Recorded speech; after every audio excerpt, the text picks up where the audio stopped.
చూసేవాళ్ళు మీరు చాలా చిన్న పిల్లలు అనుకోవచ్చు, కానీ మ్యాటర్ తమ్ముడు బ్రోలో చాలా అంటే చాలా ఉందన్నమాట. వివై క్రియేషన్ పెట్టడానికి ఈ ఆలోచన ఎలా వచ్చింది మీకు? అమ్మ నాన్న నన్ను నమ్ముతారు, నా పేరు నేను నమ్మకపోతే నేనేం చేస్తాను?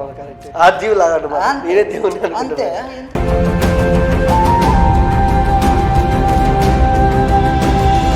బాహుబలిని కొట్టాలంటే చిన్న పిల్లడు కొట్టిగలడు, ఎందుకంటే వాడిలో కసి ఉండాలి. వాడేంట్రా నన్ను కొట్టేది, నేనే కొడతారా అనేసి. అందుకే సలార్ సినిమాలో పిల్లోడి క్యారెక్టర్లో వాడు కరెంట్ వాడు చచ్చిపోవడానికైనా సిద్ధం, కానీ అవతలోడిని పడగొట్టలేదు. ఏ హావా this Sai Charan, welcome to our channel. And సినిమా ఈ సినిమా అనేది పెద్ద రంగుల ప్రపంచం. సినిమాలో ఒక ఆర్టిస్ట్గా నిలబడాలంటే చాలా కష్టం. కానీ శ్రీ వివై ప్రొడక్షన్ పెట్టి వెంకీ పవన్ ప్రొడ్యూస్ చేయడానికి అయితే మన ముందుకైతే వస్తున్నారనమాట. సేమ్ టైం పవన్ గారు మన పక్కనే ఉన్నారు, ప్రొడ్యూసర్ గారు. Hi bro, how are you? Okay. అంటే చూసేవాళ్ళు మీరు చాలా చిన్న పిల్లలు అనుకోవచ్చు, కానీ మ్యాటర్ తమ్ముడు బ్రోలో చాలా అంటే చాలా ఉందన్నమాట. First of all hi bro, ఎలా ఉన్నావు? ఓకే. అండ్ ఎలా అనిపిస్తుంది టాలీవుడ్ ఇండస్ట్రీ? అక్కడ చూడండి. ఏమనిపిస్తుంది, సినిమా ఇండస్ట్రీలోకి రావడానికి ప్రతి ఒక్కరు, ఒక ఆడపిల్లే కాకుండా సినిమా ఇండస్ట్రీలో పని చేసుకోవడానికి రావడానికి కూడా ఈ రోజుల్లో ఇబ్బంది పడుతుంటారు. అలాగే అయిపోయింది మన సినిమా ఇండస్ట్రీలో. ఓకే. అంటే టార్చరు, పని చేసిన టార్చరు, లేదంటే మనం ఏదైనా ముందుకి వెళ్ళాలనుకున్నా, వర్క్ చేయాలన్నా, ఒక అసిస్టెంట్ చేయాలన్నా భయపెడుతున్నారు. ఒక ప్రొడక్షన్ మేనేజర్గా చేయాలన్నా భయపడుతున్నారు.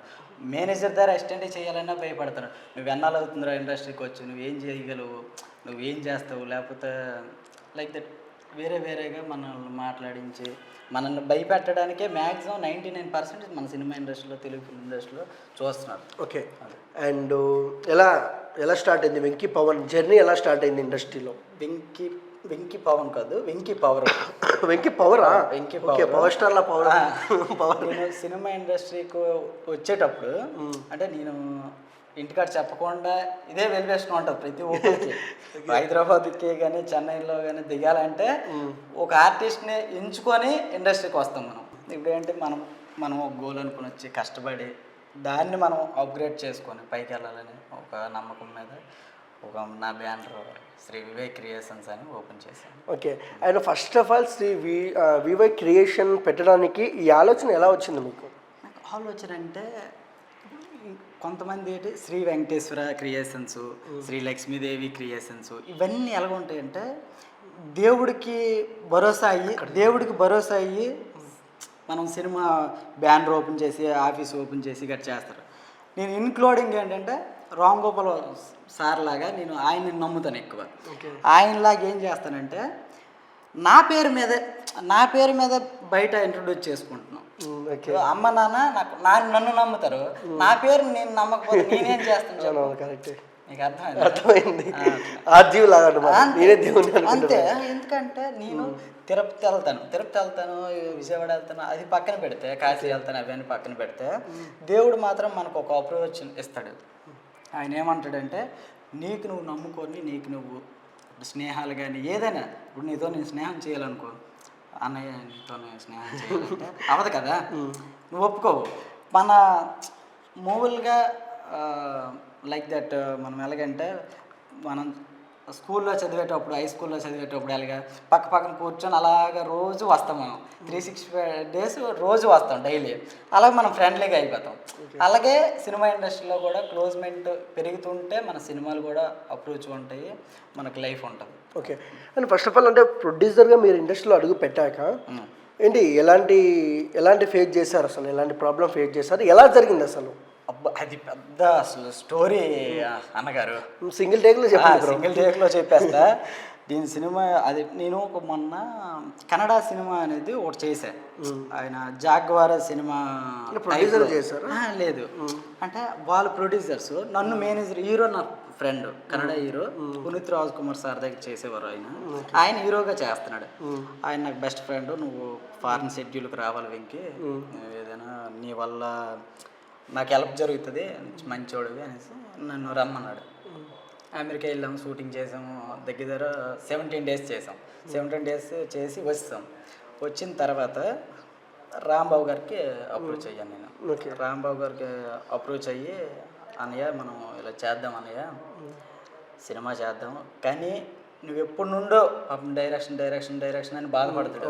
ఇద్దరు పిల్లలు, చిన్న పిల్లలు, మీకు తెలిసి ఉంటుంది కదా, చిన్న పిల్లలు చూసి ఒకరోజు వెళ్తే వాళ్ళ ఇంట్లో చాలా ఇబ్బంది పడుతున్నాడు. ఒక సినిమా ఇండస్ట్రీలో ఆయన వచ్చి 12-13 సంవత్సరాలు అవుతుంది. ఎంత ఇబ్బంది పడుతున్నాడు అంటే సంవత్సరానికి 10,000 ఉంచుకున్నా 12 సంవత్సరాలకి ఎంత అవుతుంది చెప్పు? 1,20,000 రూపాయలు కూడా ఆయన దగ్గర లేదు. అంటే మన సినిమా ఇండస్ట్రీలో అంత స్ట్రగుల్ పడుతున్నాడు. అందుకు నేను అప్రోచ్ అయ్యి ఈయనే నాకు కావాలి, కసున్నోడే గెలగలడు, ఒక బాహుబలిని కొట్టాలని చిన్న పిల్లడు కొట్టిగలడు.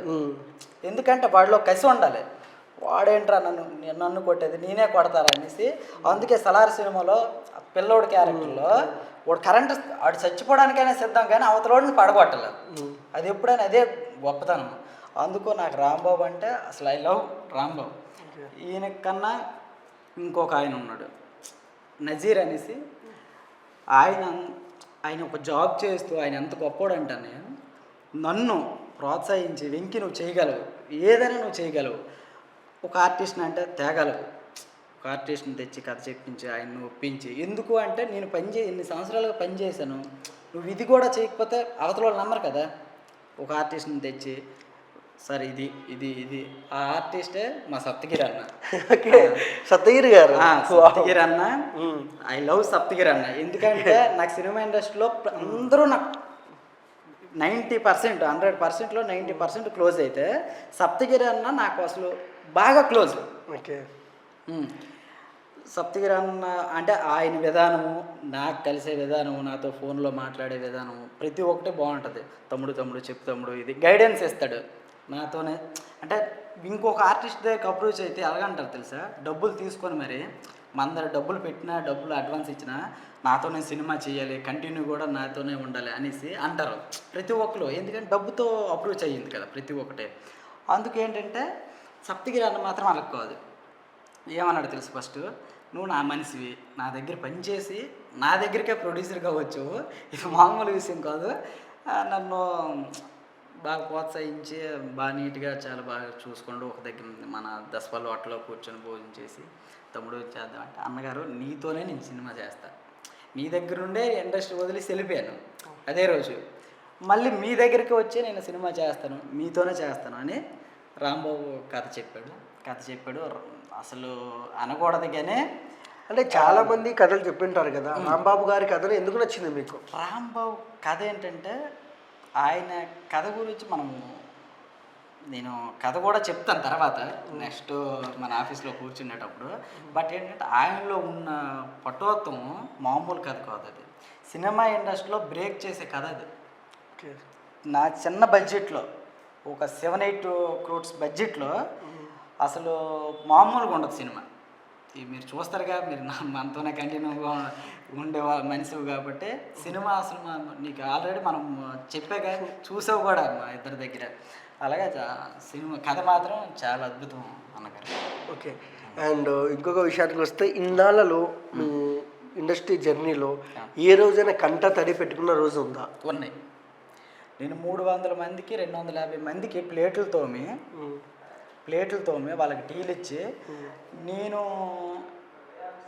నేను భోజనం చేసేటప్పుడు సాయంత్రం అయ్యేది అన్నమాట. ఓకే. అంతమంది 300 మందికి పెట్టి సాయంత్రం అయ్యేది నేను భోజనం చేసేటప్పుడు సాయంత్రం అయ్యి, ఒక హీరోయిన్ సినిమా ఇండస్ట్రీలో పెద్ద ఫ్యామిలీ హీరోయిన్ నాకు, నేను కూర్చొని 5:30 అప్పుడు కూర్చొని ఫ్రిడ్జ్ పక్కన నేను కూర్చొని, అందరికీ తెలియాలి, చూసిన వాళ్ళు అందరికీ ప్రతి ఒక్కరికి తెలియాలి, ఒక ఫ్రిడ్జ్ దగ్గర కూర్చొని 5:30 అప్పుడు అందరికీ టీలు కట్టించేసి అంత అయిపోయి మధ్యాహ్నం తెల్లవారు టిఫిన్ చేయలేదు, మధ్యాహ్నం భోజనం చేయలేదు, 5:30 అప్పుడు ప్లేట్ పెట్టుకొని నేను కూర్చుంటే ఒక పెద్ద హీరోయిన్ కాదు ఆమె. ఓకే. మీరు టాప్ 2 హీరోయిన్, టాప్ 2 అంటే పెద్ద ఫ్యామిలీ నుండి హీరోయిన్ నన్ను అటు ఎలవయ్యా కాలుతో అంటే నాకు బాధ అనిపించింది. ఆ రోజు పడుకోలేదు, ఏడుచుకొని ఉన్నాను.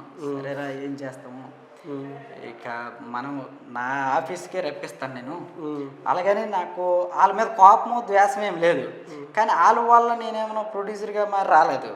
ఎందుకంటే నా గోలు ఇప్పుడు వాళ్ళ వల్ల నేను ప్రొడ్యూసర్గా మారి వస్తే అరుంధతి విలన్ లాగా అయిపోతాను నేను. అలాగా వాళ్ళ గురించి నేను రాలేదు. బట్ ఏంటంటే నా ఆఫీసుల్లో అంటే కూడా తిరిగే రోజు వస్తుంది. ప్రతి ఒక్కరు మన తెలుగు ఫిల్మ్ ఇండస్ట్రీలో ఒక దిల్ రాజు సారే కాదు, ఒక దాని సారే కాదు, ఒక వెంకీ సార్ వస్తాడు. అది మీకు తెలిసిందే. Okay. And first of all హీరోని ఎవరు అనుకుంటున్నారు? హీరో అంటే నాకు 2 ఆప్షన్ ఉన్నాయి. ఇద్దరితోని కూడా చేస్తాను. మన సప్తగిరి అన్నతోని, నెక్స్ట్ ఏంటంటే మన చెప్పాను కదా మీకు శ్రీహరి బాబు. నాకు శ్రీహరి గారు అంటే అభిమానం, చాలా అభిమానం. కానీ ఆయన ఉండేటప్పుడు మనం ఆడియో లాంచ్లకి వెళ్ళడం కూడా చేశాను తప్ప ప్రత్యేకంగా నాకు మీటింగ్ లేదు. నేను ఏంటి ఆయన ఏంటి అనేది నాకు తెలియదు. చూసేటోళ్ళమే కదా మనం చిన్నప్పటి నుండి ఆయన సినిమాలు చూస్తూ మనం పెరిగాం కాబట్టి వాళ్ళ అబ్బాయితో అనుకుంటున్నాను. వాళ్ళ అబ్బాయి కూడా అసలు చాలా మంచి. ఫస్ట్ స్టార్ట్ అయ్యేది సప్తగిరి అన్నతో సినిమా. ఓకే.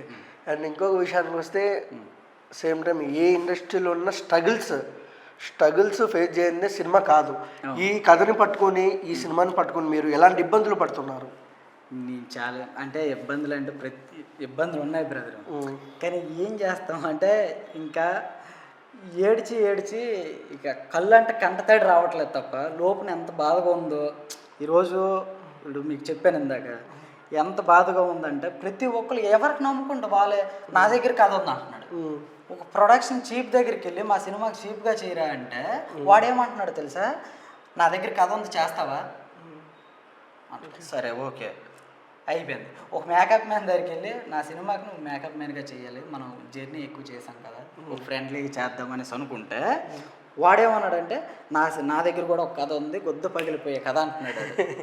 ఓకే. అంటే ఎవరి దగ్గరికి అప్రోచ్ అయితే మొన్న ఒక హీరో, పెద్ద హీరో ఒక అసిస్టెంట్కి కలిస్తే వచ్చి నేను ఇలా కారు దిగుతాను అన్నాడు. అన్నగారు నమస్తే అనుకుని వచ్చాడు. సరే ఏంట్రా అంటే అన్న సినిమా చేస్తానంట కదా మీరు, అన్న అసిస్టెంట్కి నేను మానేసి నాకు అక్కడ ఒక కథ ఉంది అన్న నువ్వు చేస్తావా అంటున్నాడు. నాకు అర్థం అవ్వలే. ఇంకా అలాగా కొన్ని ఏం చేస్తాం తప్పదు కదా. మనం అందరూ ఎంతో మంది తగులుతాయి. ఇప్పుడు ట్రైన్లో వెళ్తాం మనం, ఎంతో మంది మనకి జర్నీ అవుతారు. ప్రొడ్యూసర్ లాగేసుకుంటాం. అందులో ఇప్పుడు ఏంటంటే ఎంతో మంది ట్రైన్లో జర్నీ అవుతారు. అందరితో స్నేహం చేయలేము. మన ఇద్దరం వెళ్తే మన ఇద్దరమే మాట్లాడుకుంటాం. లైఫ్ లాంగ్ మన ఇద్దరమే ఉంటాం. ఎదురెదురు సీట్లోనే ఉంటాం మనం, లేదంటే పక్కన ఉంటాం అంతే తప్ప అందరూ నాకు ఫ్రెండ్స్ ఎవరు అందరితో నేను సినిమాలు చేయలేను. అలాగా ట్రైన్లో ఎలాగ ఉంటాము అందరూ సినిమా ఇండస్ట్రీలో కూడా అందరూ పరిచయం అయినా సరే నా ఫ్రెండ్స్తోనే నా ఇతోనే అలాగా నేను రాంబాబుతో నేను చేస్తాను. ఓకే. నెక్స్ట్ సినిమా డైరెక్టర్ కూడా నా చేతిలో ఉన్నాడు. నెక్స్ట్ సినిమా డైరెక్టర్ కూడా నజీర్ అనేసి, అసలు ఆయన చాలా బ్రహ్మాండమైన డైరెక్టర్ అండి. Okay. And first of all Tollywood ఇండస్ట్రీలోకి వచ్చే ముందు మీ ఫేవరెట్ యాక్టర్ ఎవరు, మీ ఇన్స్పిరేషన్ ఏంటి అసలు? చెప్పానుగా పవన్ కళ్యాణ్ గారు వచ్చేటప్పుడు సినిమా ఇండస్ట్రీ వదిలి వెళ్ళి మళ్ళీ అరుంధతిలోన పసుపుతో వచ్చినట్టు వచ్చా. అరుంధతి సినిమాలో పసుపుతో వచ్చినట్టు వచ్చా నేను. వచ్చి మళ్ళీ ఇప్పుడు నాకు లైక్ దట్, ఇప్పుడు నాకు బాగా ప్రాణం అంటే మళ్ళీ నేను చనిపోయే వరకు చెప్తున్నాను మహేష్ బాబు గారు. ఆయన అసలు నాకు ఐ లవ్ యూ అంతే. ఇంకా ఆయనతో చేసే అవకాశం వస్తే ఎప్పుడైనా ప్రమోషన్స్ కానీ చేస్తాను, పక్కా చేస్తాను. ఆయనతో కాకపోయినా లిటిల్ మా చిన్న సార్తో కూడా వాళ్ళ బాబుతో కూడా నేను చేయడానికి సిద్ధంగా ఉన్నాను. ఓకే. ఎందుకంటే టైం ఉంటే మనకు దేవుడు అనుగ్రహిస్తే ఏదైనా. ఓకే. అని అంటే చాలా రోజులు స్టార్ట్ అయ్యి చాలా రోజులు అవుతుంది కదా, ఎందుకు మొదలు పెట్టట్లేదు? ఇంకా మొదలు ఆఫీసు హీరో అందరూ అయిపోయారు, అడ్వాన్స్లు కూడా ఇస్తాం. రాంబాబు తెలుసు, అయితే మీకు కూడా తెలుసు. అయితే ఏంటంటే మనకి నాకు భయం వేస్తుంది, భయపెడతాను. ఫోన్ చేసి నువ్వు ఎలా చేస్తావు సినిమా చెయ్యు. ఎందుకు భయపెడుతున్నారు? ఏంటో మరి నువ్వు మా దగ్గర పని చేసావు, మాతో చేయొచ్చు కదా సినిమా, నీ దగ్గర ప్రొడ్యూసర్ ఉన్నాడేమో, లేకపోతే రాంబాబు తెచ్చి నిన్ను పరిచయం చేసినట్టున్నాడు ప్రొడ్యూసర్స్ అంటే రాంబాబు తీసుకొచ్చాడు. ఇప్పుడు ఏంటైతే రాంబాబు ఇచ్చాడైతే ప్రొడ్యూసర్, లేదంటే మీరే తెచ్చారు. ఇప్పుడు ఏంటి చెప్పు. ఇప్పుడు నేను నచ్చిన వాళ్ళతో మనం చేయలేంగా. అలాగే. ఓకే. ఇది ఇది ఎలా ఉందంటే సస్తే నాదే చావాలి, తిండి నా దగ్గర తినాలి అన్నట్టు ఉంది. అంతే అన్నగారు సినిమా ఇండస్ట్రీలో అంటే అలాగ ఉంది పరిస్థితి అంతే. నేను దగ్గర దగ్గర 14-15 సంవత్సరాల నుండి చూస్తున్నాను. నిన్న కాదు మొన్న కాదు, నేను నిన్న మొన్న వచ్చి సంవత్సరంన్నర 2 సంవత్సరాలు 3 సంవత్సరాలు నేను చూడలేదు, 15 సంవత్సరాల నుండి చూస్తున్నాను అది. ఓకే. అండ్ ఎలా ఉండబోతుంది సినిమా, అంటే ఏ లెవెల్లో? సినిమా పెద్ద లెవెల్గా ఉంటుంది బ్రదర్. చెప్పడం చిన్నగా ఉంటుంది, ఎందుకంటే మనము అంత గొప్పగా బయట మనం ఆర్టిస్టులు అంత గొప్పగా చెప్తే బయట వాళ్ళు రిసీవ్ చేసుకున్న అంటే ఆర్టిస్టులు చెప్తేనే రిసీవ్ చేసుకుంటారు, లేదంటే పెద్ద డైరెక్టర్లు చెప్తే రిసీవ్ చేసుకుంటారు. నాలుగు ప్లేట్లు దోమి కష్టపడి వచ్చిన వాడికి జనాలు రిసీవ్ చేసుకోరు, అంటే ఇప్పుడు ట్రెండ్ అది. ఓకే. అలాగా మీరు సక్సెస్ అయితే రిసీవ్ చేసుకుంటారేమో, అంతే. అది చూద్దాం. ఓకే. టైం ఉంది. ఫస్ట్ ఆఫ్ ఆల్ అంటే ఇంకా టైం ఉంది. నా సినిమా రిలీజ్కి కూడా 1 year 1.5 year టైం ఉంది. ఓకే. అని కొత్త మూవీ కదా, అండ్ ఎవరన్నా అప్కమింగ్ వచ్చేవాళ్ళు మీలా కష్టపడి వచ్చేవాళ్ళు వాళ్ళకి ఏమైనా ఛాన్సెస్ ఇచ్చే అవకాశం ఉందా? ఉంటుంది పక్కాగా. ప్రతి ఒక్కరు అక్కడ చూసి చెప్పండి. ప్రతి ఒక్కరికి మీరు నా దగ్గరికి వస్తే ప్రతి ఒక్కరికి నేను డబ్బులు ఇస్తాను, సాయం చేస్తాను అనేది నేను చేయలేను తప్ప, సినిమా ఇండస్ట్రీలో నా సినిమా తరపున ఏమైనా వర్క్లు కావాలన్నా ఏం కావాలన్నా ఆర్టిస్టులకి కానీ మరి క్యారెక్టర్లు సూటబుల్ కానిది నేను ఎన్ని సినిమాలు చేస్తే అంతమందికి ఒక 100 మందిలో నేను 70 మందికి పక్కా సాయం చేస్తాను. అది ఏ విధంగానే నేను సాయం చేస్తాను. నేను నెక్స్ట్ మంత్ నుండి పేద ఆర్టిస్టులు ఉన్నారు, మనం చూస్తున్నాం కదా యూట్యూబ్లో ఫేస్బుక్లో గట్రా, పేద ఆర్టిస్టులను కలిసి వాళ్ళకి నేను కొంచెం సాయం చేయాలనుకున్నాను. మీకు మీ ద్వారా చెప్తాను, మీ ఛానల్ ద్వారా, అంతే. ఓకే. నైస్. ఎందుకంటే సినిమాకి మొదలు పెట్టే ముందు ఒక గొప్ప పని ఏంటంటే, అది గొప్ప అనుకోవచ్చు, లేకపోతే వీడికి ఉండి చేస్తాడు అనుకోవచ్చు, కానీ ఒక 1 month ఆగి నేను మిమ్మల్ని తీసుకెళ్ళి సాయం చేయాలనుకుంటున్నాను. అంటే ఎన్ని రోజుల్లో షూటింగ్ స్టార్ట్ కావచ్చు? Maximum 2 months 2-3 months. అంటే ఏ స్క్రిప్ట్ ఇంకా రాంబాబు గారు చేస్తున్నారు డైరెక్టర్, దాన్ని బాగా డెవలప్మెంట్ చేసుకొని కథ ఉంది ఏదో చేసేయడము అని కాకుండా ఆఫీస్లో కూర్చొని చేస్తున్నారు. ఓకే. ఫుల్ ఫిజ్డ్గా అయిపోయిన వెంటనే మనము అండ్ అంటే ఒక ఆఫీస్ బాయ్గా కష్టాలు పడ్డారు, ఇప్పుడు మళ్ళీ సేమ్ టైం ప్రొడ్యూసర్గా ఈ 2 వేరియేషన్స్ ఎలా అనిపిస్తుంది? అంటే తిండికి లేనప్పటి నుంచి 10 మందికి పెట్టేదాకా ఎలా అనిపిస్తుంది 2 వేరియేషన్స్? నాకు 2 ఒకేలాగా ఉంది నాకు. ఎందుకంటే అందులో కష్టపడ్డాను ఉల్లేసింది, ఇందులో మనసు ఆలోచిస్తుంది అంతే. నా గుండె బాధపడుతుంది, ఏంట్రా ఇలాంటి నా ఫ్రెండ్స్ అయిన మేనేజర్లు, పెద్ద పెద్ద మేనేజర్లు నాకు తెలుసు, వాళ్ళు కట్ చేస్తే అన్నగారు మీ తరపు నుండి ఒక ఆర్టిస్ట్ ఉంటే కథ చెప్తాము, ఈ సినిమా కథ ఒక హీరో కావాలంటే నేను వెళ్ళగలను, వెళ్ళి తీసుకురాగలను, కానీ మన వాళ్ళు కాకుండా ఇంకా పెద్ద మేనేజర్లతో అప్రోచ్ అయ్యి ఒక ఆర్టిస్ట్ని తెస్తే ఎలా ఉంటుంది, అది ఒక వేరేగా ఉంటుంది కదా. అలా నేను బిహేవ్ చేస్తే వాళ్ళు నాకు 1 కోటి రూపాయలు ఇవ్వు, 2 కోట్లు ఇవ్వు, నీకు హీరోని సెట్ చేస్తాము. హీరోని సెట్ చేయడానికి నేను ఏదైనా ఇంకో తప్పుడు పని నేను చేయట్లేదు సినిమా ఇండస్ట్రీలో. నేను ఏదో ఆఫీస్ తీసి ఏదో ఇంకో తప్పుడు పని చేయట్లేదు, మీ అందరికీ తెలుసు మా తప్పుడు పని అంటే. నేను ఓన్లీ సినిమా చేయడానికి వచ్చాను, సినిమా చేస్తాను, సినిమా చేసి హిట్ ఆఫ్ ఫ్లాప్ అనేది ప్రజలు చెప్తారు, వాడా ఈడ ఆడ నేను డిసైడ్ చేసింది కాదు ఇది. అలాగే. Okay. And Sri VY Creation గురించి మన తెలుగు ఆడియన్స్కి ఏం చెప్తారు మీరు, అండ్ న్యూ ఫిల్మ్ మేకర్స్ కూడా? శ్రీ వివై క్రియేషన్స్ ఒక కష్టపడినోడికి గుర్తుపెట్టుకోండి, తాగి ఆఫీస్లో తిని ఇవి కాకుండా నా సినిమా కష్టపడిన సినిమా ఇది. నేను డబ్బులు ఏమో దొంగతనము ఇంకోటి ట్రైన్లో నాకు దొరికిన డబ్బులతో నేను చేయట్లేదు. 10 మంది నా బ్యాక్గ్రౌండ్ 10 మంది ఉండి ఈ సినిమాకి సాయం చేస్తున్నారు.